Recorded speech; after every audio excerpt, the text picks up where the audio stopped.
Funding Planned Parenthood means funding abortions. Next on the American Life League Report.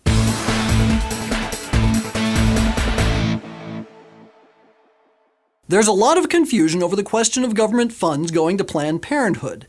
Many people are under the mistaken impression that Planned Parenthood's government funds can't be used to pay for abortions.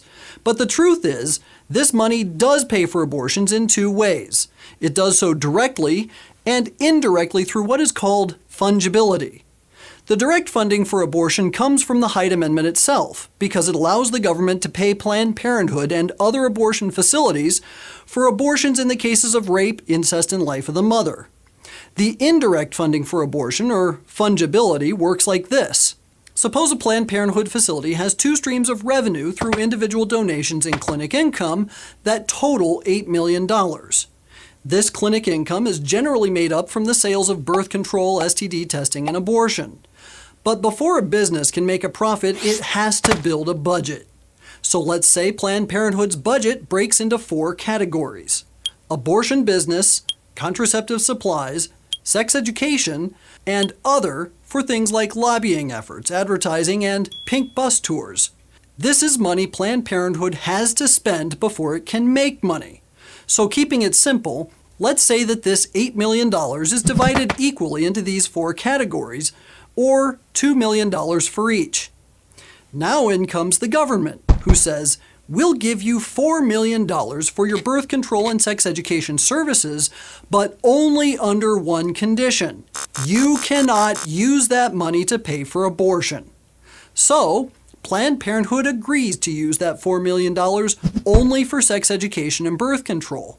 But look at what this does to Planned Parenthood's budget.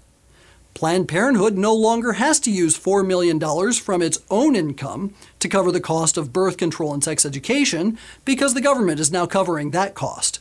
So, Planned Parenthood can expand its abortion business and increase its operating budget by taking the $4 million it would have spent here and moving it here.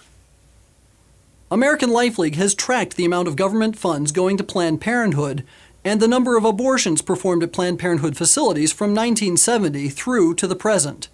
When you examine the numbers, you can see that whenever the amount of government funds goes up, so do the number of abortions Planned Parenthood performs.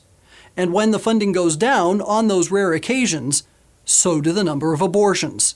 The facts don't lie. There's a direct and proportionate relationship between the amount of money the government gives to Planned Parenthood and the number of babies it kills.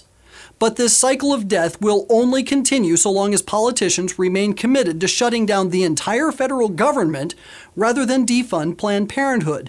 And why shouldn't they be committed?